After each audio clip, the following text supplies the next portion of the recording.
We are going to talk about investment in bonds. So this is what happens when a company buys the bonds of another company as an investment. So Bootz Corporation acquires 50 Doan Inc. 8% 10-year $1,000 bonds on January 1, 2012 for $54,000, and that includes brokerage fees of $1,500. So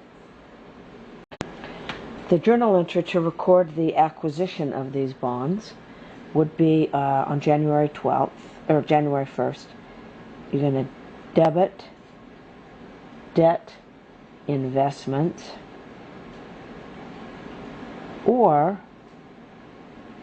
you could debit investment in bonds, something like that. Maybe I'll write that out.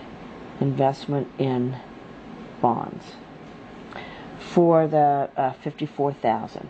So you do not break out the brokerage fee. It stays. It's included in that 54, and then you'll credit cash for $54,000. Now the Doan Inc. bonds pay interest semi-annually on July 1st and January 1st.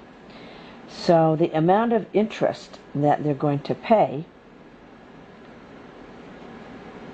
is going to be the 8% divided by 2, because this is the annual rate, and we're going to get semi-annual interest. So we're going to say, why don't we write it out here? It's 8% divided by, we could do divided by 2, but we'll times it by 1/2. Times 54,000. Oh, whoops. You times it by the face amount of the bond, which is 50,000.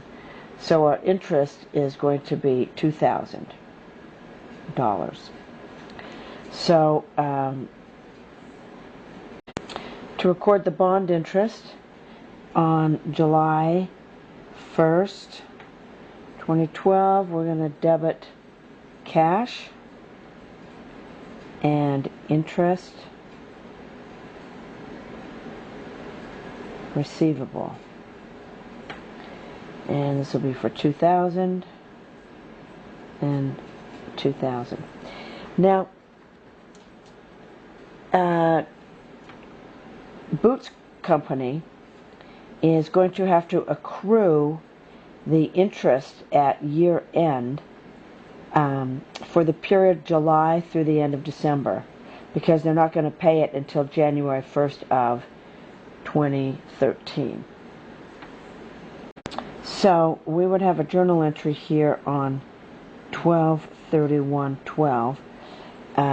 We're not going to debit cash because we haven't received it yet. Instead, we will debit interest receivable. So we've earned it, but we're not going to get it until the next day. So we will then debit interest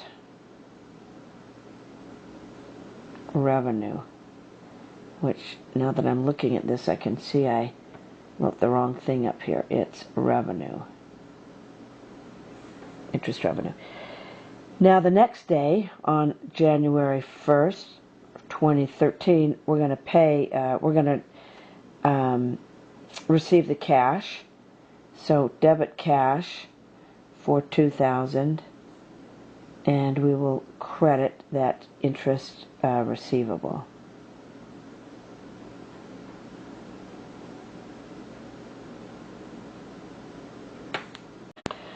Okay, so let's say that we're going to look at the sale of bonds. Bootz receives net proceeds, which would be the sales price minus brokerage fees or commissions, $58,000 on the sale of Doan Inc. bonds on January 1, 2013 after receiving the interest due. So after they received this payment, they sold the bonds. Now, we're going to debit cash for the sales price. The original investment was debited for 54, and that's what we have to credit it for. So we're going to credit debt investments for 54. So we bought them for 54, sold them for 58. Obviously we have a $4,000 gain. And so we can just put gain on sale of debt investments.